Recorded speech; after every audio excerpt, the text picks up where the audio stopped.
नमस्कार, स्वागत छ कार्यक्रम खोज खबरमा। म पुष्कर खतिवडा। समाजमा भएका हरेक घटनामा हाम्रो नजर, जनताको सूचना पाउने अधिकारको सम्मान हाम्रो अभियान। त्यसैले समुन्नत र समृद्धशाली समाजको यात्रा खोज खबरको अन्तिम अभिष्ट अनि गन्तव्य हो। कार्यक्रमको सुरुवातमै भन्छौँ, डेङ्गुबाट सतर्क रहनुहोस्, किनभने केही दिनदेखि देशभर डेङ्गुको प्रकोप बढिरहेको छ। देशका 69 जिल्लामा डेङ्गु पुष्टि भइसकेको छ भने धरानमा मात्र 3 महिनामा 6 जनाको मृत्यु भइसकेको छ। तपाईलाई थाहै होला, डेङ्गु एडिस जातको पोथी लामखुट्टेको टोकाइबाट सर्ने एक प्रकारको सरुवा रोग हो। डेङ्गु लाग्दा ज्वरो आउने, मांसपेशी दुख्ने, आँखाको गेडी दुख्ने, टाउको दुख्ने, बान्ता हुने जस्ता लक्षणहरू देखिने गर्दछन्। अहिले कोशी प्रदेश र त्यसमा पनि सुनसरी डेङ्गुबाट आक्रान्त छ। धरानमा डेङ्गुको प्रकोप यसरी फैलिएको छ कि उपचार गर्न सम्भव नभएपछि बीपी कोइराला स्वास्थ्य विज्ञान प्रतिष्ठानमा डेङ्गुकै लागि 30 बेडको वार्ड छुट्टै बनाइएको छ। आखिर कस्तो छ देशभर फैलिएको डेङ्गुको महामारीको वास्तविकता? हेरौँ यो रिपोर्ट।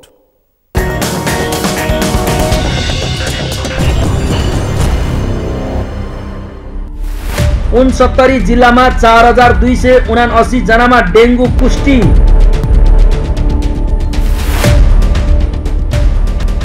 धरानमा मात्रै डेङ्गुबाट 3 महिनामा 6 जनाको मृत्यु। डेङ्गु उपचारका लागि धरानमा 30 बेडको छुट्टै वार्ड।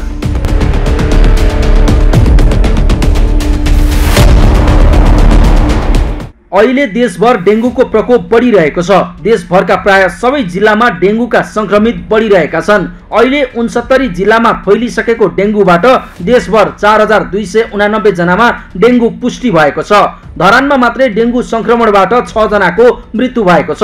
डेङ्गु संक्रमणबाट धरानमा 3 महिला र 3 पुरुष गरी 6 जनाको मृत्यु भएको हो। तर सर्वसाधारणको ज्यानै जाने गरी महामारीको रूपमा फैलिएको डेङ्गुको संक्रमण नियन्त्रण गर्न तिनै तहका सरकारले चासो भनी देखाएका छैनन्। धरान स्थित बीपी कोइराला स्वास्थ्य विज्ञान प्रतिष्ठानले भने डेङ्गु संक्रमितको उपचारका लागि छुट्टै वार्ड सञ्चालनमा ल्याएको छ। सबैभन्दा धेरै डेङ्गु संक्रमित भएको सुनसरीको धरानमा संक्रमितहरूको उपचारका लागि 30 बेडको वार्ड सञ्चालनमा ल्याइएको प्रतिष्ठानले जनाएको छ। सुनसरीमा सबैभन्दा बढी डेङ्गु पुष्टि भएको छ भने कोशी प्रदेशमा सबैभन्दा बढी डेङ्गुका बिरामी छन्।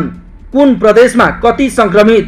कोशी प्रदेश 2754 जना, बागमती प्रदेश 667 जना, लुम्बिनी प्रदेश 166 जना, गण्डकी प्रदेश 344 जना, सुदूरपश्चिम प्रदेश 316 जना, कर्णाली प्रदेश 20 जना, मध्य प्रदेश 22 जना।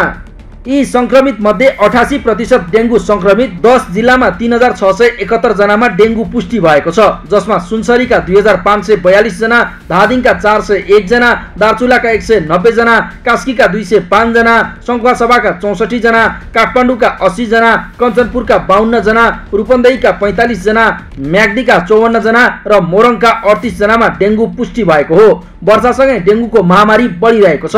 वर्षामा डेङ्गु सार्ने लामखुट्टे बढी सक्रिय हुने हुँदा अझ केही महिना डेङ्गु संक्रमणको जोखिम उच्च रहने भएकाले सतर्क रहन सरकारको आग्रह छ। यसपालि अब नम्बरको हिसाबले केसहरू बढे पनि तर अब यो क्लस्टरको रूपमा चाहिँ धेरै जिल्लाबाट रिपोर्टिङ भएको छ र यसमा चाहिँ धेरै आत्तिहाल्नुपर्ने अवस्था चाहिँ छैन। अब यो गत सालको सिकाइको आधारमा एपिडेमियोलोजी तथा रोग नियन्त्रण महाशाखा लगायत प्रदेश स्वास्थ्य निर्देशनालय र स्थानीय तहबाट जुन जुन ठाउँमा चाहिँ बिरामीहरू देखिनु भएको छ ती ठाउँहरूमा डेङ्गुको रोकथाम र नियन्त्रण चाहिँ कार्ययोजना सहित चाहिँ अगाडि बढिरहेको छ। हामीले प्रत्येक दिन नेपालको कुन जिल्लाबाट कति बिरामीहरू रिपोर्टिङ हुनु भइरहेको छ भनेर हामी यसलाई ट्र्याकिङ पनि गरिरहेका हुन्छौँ। काठमाडौँ उपत्यकाको हकमा अहिले चाहिँ आजसम्म बिरामीको तथ्य जोरथाङ चाहिँ कमी देखिन्छ अरू जिल्लाहरूको तुलनामा। खास गरी काठमाडौँ, भक्तपुर र ललितपुर तीनवटा जिल्लामा करिब 100 जनाको सङ्ख्यामा मात्र बिरामी यो 5 महिनामा रिपोर्टिङ हुनुभएको छ भने अहिले धेरै बिरामी देखिएको ठाउँ भनेको खास गरी सुनसरी जिल्ला, त्यसै गरेर कास्की जिल्ला, धादिङ जिल्ला लगायतका केही जिल्लाहरूमा चाहिँ बढी मात्रामा बिरामी रिपोर्टिङ हुनुभएको छ र अन्य जिल्लाहरूमा फाटाफुट्टो रूपमा बिरामी चाहिँ रिपोर्टिङ हुनुभएको छ। तर हामीले के भनिरहेका छौँ भने अब हामीलाई यो समय भनेको खास गरी असार महिनादेखि लिएर कार्तिक मसान्तसम्ममा डेङ्गुको बिरामीहरू बढी देखिने चाहिँ महिना हो, जोखिम महिनाहरू पनि हो। हामी यो बेलादेखि यसलाई रोकथाम र नियन्त्रणका निम्ति हामी सचेत भयौँ र क्रियाकलापहरू हामी सँगसँगै लग्यौँ भने यो प्रकोप चाहिँ बढ्न सक्दैन भन्ने चाहिँ हाम्रो बुझाइ छ। डेङ्गु एडिस जातको पोथी लामखुट्टेको टोकाइबाट सर्ने एक प्रकारको सरुवा रोग हो। ज्वरो आउने, मांसपेशी दुख्ने, आँखाको गेडी दुख्ने, टाउको दुख्ने, बान्ता हुने डेङ्गुका प्रमुख लक्षण हुन्। चिकित्सकका अनुसार डेङ्गु संक्रमणबाट बच्न एकमात्र उपाय भनेको लामखुट्टेको टोकाइबाट बच्नु हो। लामखुट्टेले दिउँसोको समयमा टोक्ने र एकै दिनमा 10 जना सम्मलाई टोक्ने भएकाले पनि डेङ्गुबाट बच्न पूर्ण रूपमा सतर्क हुन चिकित्सकको आग्रह छ। सबैभन्दा कमन भनेको असाध्यै जिउ दुख्ने हो, अनि आँखा खस्ला जस्तो गरेर दुख्यो भन्ने हुन्छ। त्यसपछि टाउको दुख्ने, वाक वाक लाग्ने अथवा बान्ता हुने, अनि कसैको चाहिँ शरीरमा बिबिरा पनि आयो भन्छन्। मुख्य चाहिँ यही खालको नै लक्षण हो। अझ सामान्य भाषामा भन्दा ज्वरो आएर जिउ एकदमै कटकट खायो भने त्यो डेङ्गुको समस्या हो भन्ने सम्भावना चाहिँ बढी भएर जाने भयो। यो सङ्क्रमण भएपछि चाहिँ अब झन्डै 4 देखि 10 दिनमा लक्षणहरू देखिन्छन्। ज्वरो आउने, जिउ दुख्ने, आँखाको गेडी दुख्ने, मांसपेशीहरू एकदमै दुख्ने, वाक वाक लाग्ने, पेट दुख्ने, यो सबै डेङ्गुका अहिलेको लक्षणहरू हुन्। कसैलाई पखाला पनि लाग्न सक्छ र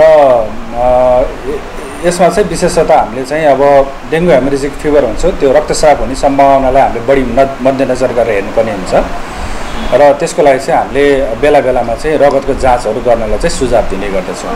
चिकित्सकले भने बमोजिम डेङ्गु हुनबाट बच्न लामखुट्टेको टोकाइबाट बच्नु नै उत्तम उपाय हो। यसका लागि नागरिक आफै सचेत हुन आवश्यक छ। वर्षाको समय हुँदा आफ्नो घर वरपर सजिलै पानी जम्न सक्छ। पानी जम्न नदिन खाल्डा खुल्ली पुर्ने, बेला बेलामा पानी टङ्कीको सफाई गर्ने, शरीर ढाक्ने गरी लुगा लगाउने जस्ता सतर्कता अपनाउनु पर्छ। यस रोगप्रति गम्भीर नहुँदा गत वर्ष 88 जनाको डेङ्गुकै कारण ज्यान गएको थियो। त्यसैले लामखुट्टेको टोकाइबाट सर्ने डेङ्गु रोगबाट बच्न पानी जम्मा हुने ठाउँ सफा गर्ने, कुनै पनि पानी जम्न सक्ने भाँडाकुँडा छ भने त्यसलाई राम्ररी छोपेर राख्ने वा नष्ट गर्ने, पुरै शरीर ढाक्ने लामो बाहुला भएको कपडा, मोजा, टोपी र सकेसम्म छाला पुरै छोप्ने खालको कपडा लगाउने, घर वरिपरि लामखुट्टे मार्ने औषधि छर्ने, लामखुट्टे निवारक क्रिम पुरै शरीरमा लगाउने, लामखुट्टे मार्ने धूप र लामखुट्टे भगाउने इलेक्ट्रोनिक साधनको प्रयोग गर्ने र झ्यालडोकाहरू सकेसम्म बन्द राख्ने वा लामखुट्टे छिर्न नसक्ने जाली, पर्दा वा झुलको प्रयोग गर्न चिकित्सकको सुझाव छ।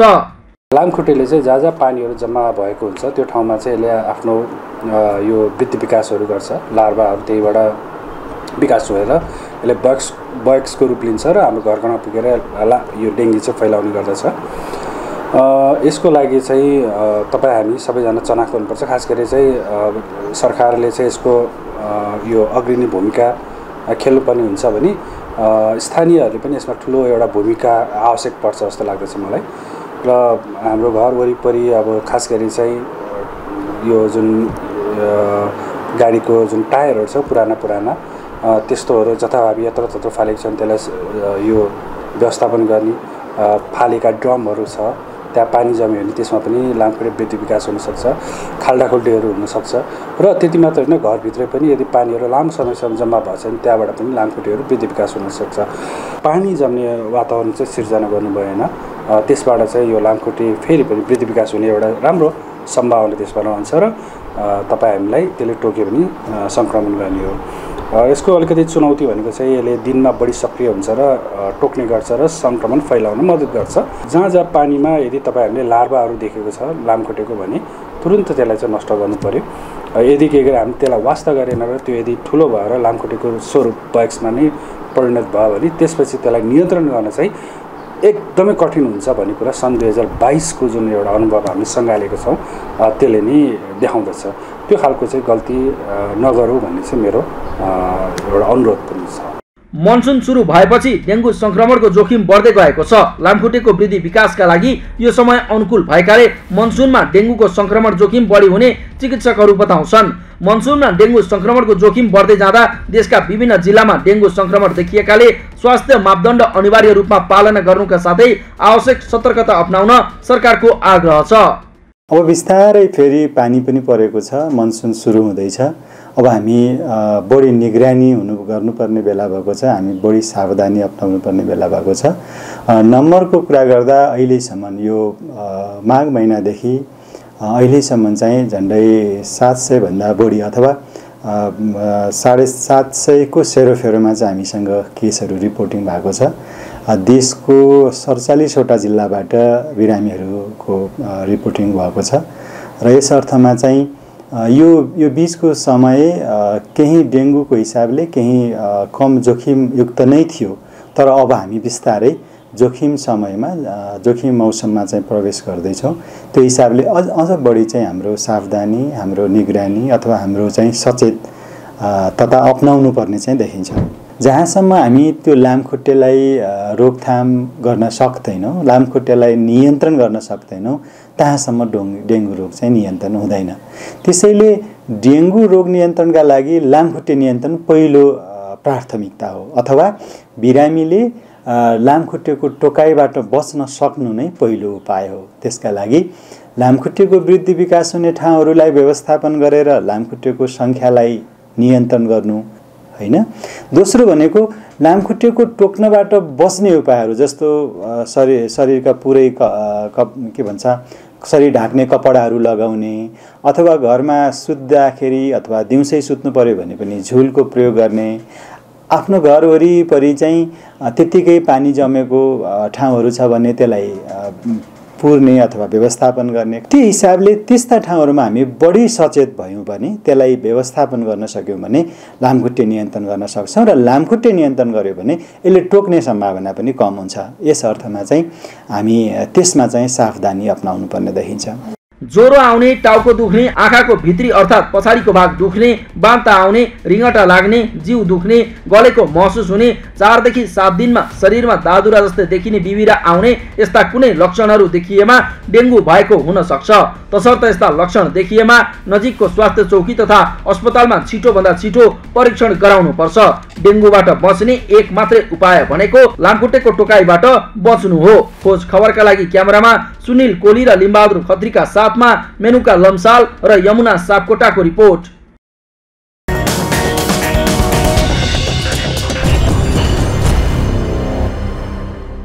हो, डेङ्गुबाट बच्ने एक मात्र उपाय भनेकै लामखुट्टेको टोकाइबाट बच्नु हो। वर्षायाम सुरु भएसँगै डेङ्गु संक्रमण बढ्न थालेको छ। हालसम्म देशभरका 69 जिल्लामा डेङ्गु संक्रमित भेटिएका छन्। डेङ्गु सार्ने लामखुट्टे वर्षाको समयमा बढी सक्रिय हुने गर्दछ। त्यसैले यो वर्षाको समयमा घर आसपासका पानी जम्ने खाडलहरू पुर्ने, पानी ट्याङ्कीको सफाई गर्ने, शरीर ढाक्ने लुगा लगाउने जस्ता सतर्कता अपनाउनु पर्छ। साथै घर वरिपरि लामखुट्टे मार्ने औषधि छर्ने, लामखुट्टे निवारक क्रिम पुरै शरीरमा लगाउने, लामखुट्टे मार्ने धूप र लामखुट्टे भगाउने इलेक्ट्रोनिक साधनको प्रयोग गर्ने, झ्याल ढोकाहरू सकेसम्म बन्द राख्ने, लामखुट्टे छिर्न नसक्ने जाली, पर्दा या झुलको प्रयोग गर्नुपर्दछ। कार्यक्रममा एकैछिन ब्रेकपछि देशभर हुने गरेको सवारी दुर्घटना सम्बन्धी प्रसङ्ग उजागर गर्नेछौँ। हेर्दै गर्नुहोला।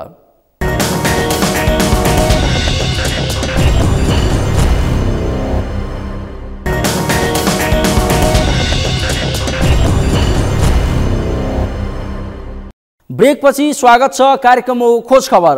के तपाईलाई थाहा छ नेपालमा वर्षेनी सवारी दुर्घटनामा परेर कतिजनाले ज्यान गुमाउँछन्? यदि तपाईले तथ्याङ्क थाहा पाउनुभयो भने तपाईँ 3 छक्क पर्न सक्नुहुन्छ, किनभने नेपालमा वर्षेनी सवारी दुर्घटनामा मृत्यु हुनेको सङ्ख्या निकै धेरै छ। नेपाल प्रहरीको तथ्याङ्क अनुसार हरेक वर्ष नेपालमा 2500 बढीले अकालमा ज्यान गुमाउने गरेका छन् र यसरी हुने सवारी दुर्घटनाको मुख्य कारण तीव्र गतिमा सवारी चलाउनु हो। यसबाहेक अन्य धेरै कारणहरूले सवारी दुर्घटना हुन्छ, तर तीव्र गतिमा सवारी चलाउँदा दुर्घटना हुने र दुर्घटनामा मृत्यु हुने दर बढी छ। आखिर के छ त नेपालमा हुने सवारी दुर्घटनाको वास्तविकता अनि कस्तो छ काठमाडौँका सडकमा ट्राफिक व्यवस्थापनको अवस्था? हेरौँ यो रिपोर्ट।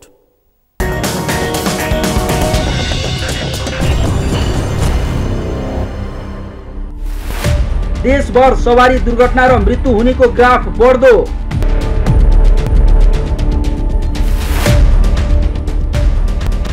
दुर्घटनामा वर्षेनी 2500 बढीको मृत्यु।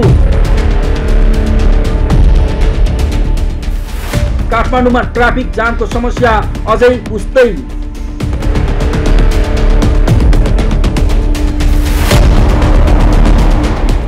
काठमाडौँका हरेक मुख्य चोकमा जाम हुनु अनि ट्राफिक लाइट मुनि सयौं सवारी जाममा देखिनु नौलो होइन। विगत कैयौं वर्षदेखि काठमाडौँ उपत्यकामा ट्राफिक व्यवस्थापन प्रमुख समस्या र चुनौतीको रूपमा रहेको छ।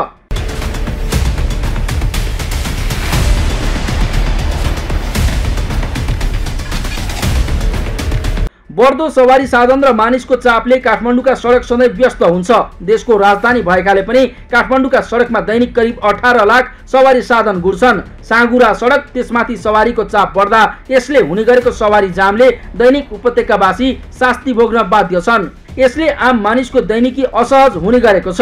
पुग्नुपर्ने स्थानमा समयमा पुग्न नपाउनु, गर्मीको समयमा धेरै बेर जाममा बस्नुपर्ने, प्रदूषण बढी हुने जस्ता समस्या बाटोको जाममा बस्नेहरूले खेप्दै आएका छन्। तर यस्ता समस्या समाधानमा सरोकारवाला निकायले खासै वास्ता नगर्दा जाम र सडक व्यवस्थापन नसुध्रिएको नागरिकको आरोप छ। धेरै ठाउँमा जाम हुने, अब यो ट्राफिक लाइटको व्यवस्था चोक चोकमा पनि कहीँ बल्ने कहीँ नबल्ने, त्यसले गर्दा अब धेरै जाम हुने अनि ट्राफिक आफैले चाहिँ जुन एउटा चोकमा हुन्छ नि, एक ठाउँमा त गाडी जाँदाखेरि 2 मिनेटमा पढाउनु पर्ने ठाउँमा 10 मिनेट रोकिदिन्छ हैन। त्यसरी हैन 2-2 मिनेटमा पालो त्यसरी गर्नुपर्ने। अब त्यो ट्राफिक आफैले गर्दाखेरि नहुने रहेछ। लाइट सिस्टमै गर्नुपर्ने रहेछ। लाइट सिस्टमले मात्र एउटा सिस्टमले ठ्याक टाइममा चाहिँ ट्राफिक यो मान्छेहरू अब जाम चाहिँ अलिक कन्ट्रोल हुनसक्छ।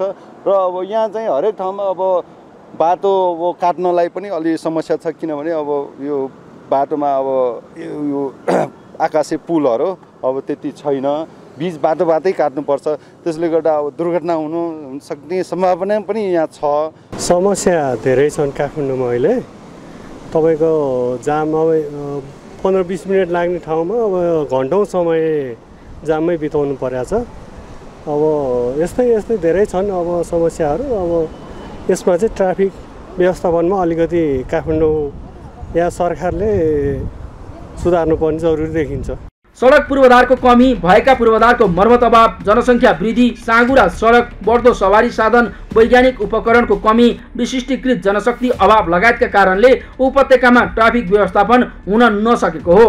अझ सडकमा पर्याप्त ट्राफिक लाइट नहुँदा प्रहरीले हातको इसाराकै भरमा कयौं चोकमा सवारी पास गर्नुपर्ने बाध्यता छ, जसले झन जाम हुने गरेको छ। सवारीको चाप बढी भएको समयमा ट्राफिक लाइट अनुसार सवारी पास गर्दा अझ बढी जाम हुने हुँदा सेन्सर लाइटको माग ट्राफिक प्रहरीले गरेको छ। यस्तोमा मन्त्रालय, सडक विभाग, महानगर लगायतले समस्या समाधानमा साझा योजना अघि सार्न सके मात्रै समस्याले समाधान पाउने थियो। तर यस्ता समस्या समाधानका लागि पटक पटक योजना बन्ने गरेको भए पनि कार्यान्वयन भने हुन सकेको छैन। विशेष गरी ट्राफिक व्यवस्थापनमा अब मुख्य समस्या चाहिँ यहाँ बाटोको नै देखिन्छ। बाटोघाटोहरू चाहिँ सबै ठाउँमा चाहिँ यदि स्मुथली र फराकिलो बाटोहरू हुन्थ्यो भने त्यति समस्या हुँदैनथ्यो। दोस्रो कुरा चाहिँ ट्राफिक जनचेतनामा पनि कमी छ है। हामीले धेरै गाडी चलाउने मान्छेहरूलाई चाहिँ कहाँनिरबाट युटर्न गर्ने त्यो कुराहरू चाहिँ जनचेतना कमी देखिन्छ। अर्को कुरा सडकमा चाहिँ जुन सङ्केतहरू राखिनुपर्ने हो, यहाँबाट युटर्न गर्न मिल्ने, यहाँबाट नमिल्ने, यो ठाउँमा रोक्नुपर्ने, त्यो कुराहरूमा पनि कमी देखिन्छ। मुख्य कुरा चाहिँ अब अर्को कुरा, सबैभन्दा कुरा चाहिँ ट्राफिक जनचेतना नै हो मान्छेमा चाहिँ। र अर्को कुरा चाहिँ अब दण्ड सजायको पनि अलिकति स्ट्रिक्टली लाउनुपर्छ जस्तो लाग्छ, किनभने दण्ड सजाय हुँदैन म यहाँबाट काटेर बाटो काटेर के भइहाल्छ भन्ने खालको त्यो नभएसम्म चाहिँ हुँदैन। अर्को पाँचौँ कुरा चाहिँ ट्राफिक लाइटको व्यवस्थापन चाहिँ सबभन्दा राम्रो चाहिँ भयो भने, किनभने हाम्रो ट्राफिक दाजुहरूलाई, त्यो ट्राफिक चाहिँ सरहरूलाई चाहिँ यति अप्ठ्यारो भइरहेछ कि त्यो म्यानुअली अहिलेको जस्तो चाहिँ अटोमेसनको युगमा चाहिँ त्यो कुरा चाहिँ सजिलै गर्न सकिन्थ्यो। त्यो गर्यो भने चाहिँ धेरै हदसम्म चाहिँ सल्भ हुन्छ जस्तो लाग्छ।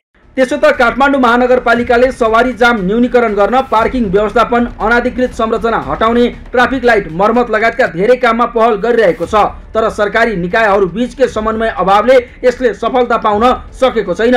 2051 सालमा भएको 78,000 सवारीको संख्या वात्तै बढेर 18 लाख पुग्दा काठमाडौँमा सडकको अवस्था र ट्राफिक जनशक्ति वृद्धि हुन नसक्दा काठमाडौँमा ट्राफिक व्यवस्थापनको समस्या जीवका तीउ छन्। अझ अहिले त दुर्घटनाको दर पनि बढेको छ। दुर्घटनाको ग्राफ काठमाडौँमा मात्र नभई देशभर डरलाग्दो रूपमा बढेको छ। पछिल्लो समय बढिरहेको सवारी दुर्घटनाले मानिसहरूमा त्रास फैलिएको छ।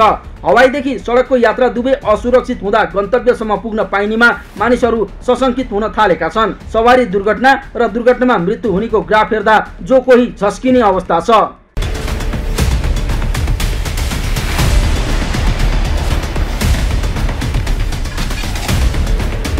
चालू आर्थिक वर्षको वैशाख महिनासम्ममा मात्रै 19,265 सवारी दुर्घटना हुँदा 1,975 जनाको मृत्यु भएको नेपाल प्रहरीको तथ्याङ्क छ। यस्तै आर्थिक वर्ष 2077-78 मा 20,640 दुर्घटनाबाट 2,500 र आर्थिक वर्ष 2078-79 मा 24,537 दुर्घटनामा 2,883 जनाको मृत्यु भएको तथ्याङ्क छ। यसरी हुने सवारी दुर्घटनामा सबैभन्दा बढी चालकको लापरवाहीको कारणले हुने गरेको प्रहरीको तथ्याङ्क छ। दुर्घटनाबाट मृत्यु हुनेको सङ्ख्या यदि हेर्ने हो भने 77-78 को हिसाबले हामीले महाशाखा अनुसार चाहिँ भनौँ न, काठमाडौँमा चाहिँ महाशाखामा चाहिँ 167 जना छ। त्यसै गरी इटरीको एरिया भनेको पूर्वाञ्चलमा चाहिँ 443 छ। मधेस एरियामा चाहिँ 523 छ। बागमतीमा सबै ट्राफिकको डाटा हेर्ने हो भने 335 छ। गण्डकीको चाहिँ 221 छ। लुम्बिनीको एरियाको चाहिँ प्रदेशगत हिसाबले हेर्ने हो भने 526 छ। कर्णालीको चाहिँ 98 छ। सुदूरपश्चिमको 187 छ। यसको टोटल वार्षिक मृत्युको हिसाबले हेर्ने हो भने 2500, यो 77-78 मा छ 2500 छ भने त्यसै गरी 78-79 मा 2883 भएको छ। यो अलिकति बढेको छ। अहिले यो 79-80 कोमा चाहिँ 1975 चाहिँ मृत्युको सङ्ख्या देखिन्छ। विभिन्न कारण हुन्छन् सवारी दुर्घटना हुने। मौसमको कारणले सवारी दुर्घटना हुन्छ, यात्रुकै कारणले पनि सवारी दुर्घटना हुने सक्छ होइन, सडकका कारणले सवारी दुर्घटना हुन्छ, चालकका कारणले सवारी दुर्घटना हुन्छ। यी थुप्रै कारण हुन्छन्। सवारी साधनको कारणले पनि हुने हो। त्यो हिसाबले हेर्ने हो भने हामीले प्रतिशतका हिसाबले यदि निकाल्यौँ भने चालकका कारणले यो आर्थिक वर्षको हिसाबले दुर्घटनाका हिसाबले हेर्ने भने करिब 90% चालकका कारणले भएको देखिन्छ। नेपालमा दैनिक हुने मृत्युमध्ये औसत 7 देखि 13 वटासम्म सवारी दुर्घटनाबाटै हुने गरेको छ। सडकको दुरावस्था, गुणस्तरहीन सवारी साधन, स्तरीय सवारी चालकको अभाव, सवारी नियम पालनामा चरम लापरवाही लगायतका कारण सवारी दुर्घटना बढिरहेको छ। तर दुर्घटना न्यूनीकरणका लागि राज्यका तर्फबाट प्रयास भने हुन सकेको छैन। सरकारले कुल 26% राजस्व सवारी साधनबाट नै सङ्कलन गर्ने गर्छ। तर अत्याधिक कर बढाएर राजस्व सङ्कलनमा लाग्ने सरकारले स्तरीय सडक निर्माण र सवारी व्यवस्थापनमा भने चासो नदिँदा दुर्घटना बढेको विज्ञहरू बताउँछन्। नेपालमा प्रत्येक वर्ष जति चाहिँ नि तपाईँको राजस्व सङ्कलन हुन्छ त्यो राजस्व सङ्कलनको 25% भन्दा बढी यातायात क्षेत्रबाट सङ्कलन हुन्छ। हेर्नुहोस् है, यातायात क्षेत्रबाट त्यत्रो तपाईँको अमाउन्टमा राजस्व सङ्कलन भएको जुन रकम हो त्यो रकमको 5% मात्रै तपाईँको यातायात क्षेत्रमा खर्च गर्ने हो भने दुर्घटना न्यूनीकरणलाई यसले ठुलो चाहिँ नि सघाव चाहिँ नि पुर्याउन सक्थ्यो। तर सरकारले कहिले पनि दुर्घटना न्यूनीकरण गर्नको लागि सरकारको नीति चाहिँ नि कहिले पनि तपाईँको यो यातायातको क्षेत्रलाई प्राथमिकतामा सरकारले राखेन। जहाँ जहाँ ठुला ठुला दुर्घटनाहरू भएका छन् त्यो दुर्घटना किन, के कारणले भयो, कति धनजनको क्षति भयो, त्यो प्रत्येक वर्ष नेपाल सरकारले आफ्नो संज्ञानमा राखेको हुन्छ, जानकारीमा राखेको हुन्छ। तर त्यो कारक तत्त्व चाहिँ नि तपाईँको सम्बन्धित निकायले सरकारलाई उपलब्ध गराउँदा पनि त्यसको समाधानतर्फ नेपाल सरकारका सम्बन्धित जिम्मेवार निकायहरू कहिले पनि चाहिँ नि संवेदनशील चाहिँ नि भएको मैले देखेको छैन। यो कारणले पनि हो। दुर्घटना न्यूनीकरणको लागि सबैभन्दा महत्त्वपूर्ण कुरा के हो भन्दाखेरि रोड फर्निचर हो। रोड फर्निचर भनेको ट्राफिक सङ्केतहरू हो होइन, तपाईँको जेब्रा मार्किङहरू हो होइन। सडकमा हामीले जुन चाहिँ नि तपाईँको बाटो क्रस गर्नको लागि जेब्रा क्रसिङहरू बनाउँछौँ होइन, यो सडक फर्निचर पनि हाम्रो नेपालमा असाध्यै दुर्लभ छ। हेर्नुहोस् है, सवारी साधन हाँक्ने ड्राइभरहरूमा पनि त्यो ट्राफिक चेतना चाहिँ एकदम कम छ होइन, त्यो त कम छँदैछ। अर्कोतर्फ चाहिँ के भन्दाखेरि सडक प्रयोगकर्ताहरूमा पनि ट्राफिक चेतना एकदमै न्यून छ। यो दुवै पार्टलाई हेरेर सरकारले रणनीति बनाउनु पर्ने हो, तर सरकारको ध्यान चाहिँ नि यसतर्फ चाहिँ गएको मैले देखेको छैन। खालि राजस्व मात्रै सङ्कलन गर्ने सरकारको चाहिँ ध्येय छ र यो हुँदासम्म चाहिँ नि तपाईँको दुर्घटना न्यूनीकरण हुन्छ जस्तो मलाई चाहिँ नि लाग्दैन। गलत सवारी आयात नीति, सडकको अवस्था, यात्रुको कारण, मौसम र चौपायाहरूको कारणले पनि सवारी दुर्घटना हुन्छ। दुर्घटना न्यूनीकरणमा ट्राफिक प्रहरीको महत्त्वपूर्ण भूमिका हुन्छ। नियम उल्लङ्घन गर्नेलाई कडा कारबाही गर्ने, अनिवार्य लाइसेन्स चेकिङ, मापसे र लापसे चेकिङ, सवारीको जाँच लगायतका सवारी दुर्घटना न्यूनीकरणका अभियान चलाएर ट्राफिक प्रहरीले दुर्घटना न्यूनीकरण गर्न सक्छ। सँगै सडकको वैज्ञानिक अध्ययन गरेर मात्रै निर्माण गर्ने, विश्वासिलो कम्पनीलाई मात्र ठेक्कामा लगाउने लगायतको काममा पनि सडक विभागले ध्यान दिन सकेमा दुर्घटना कम गर्न सकिन्छ। यसका लागि सरकार र सबै सम्बन्धित निकायको समन्वय आवश्यक छ। खोज खबरका लागि क्यामेरा ब्युरोका साथमा अभिषेक सुनारको रिपोर्ट।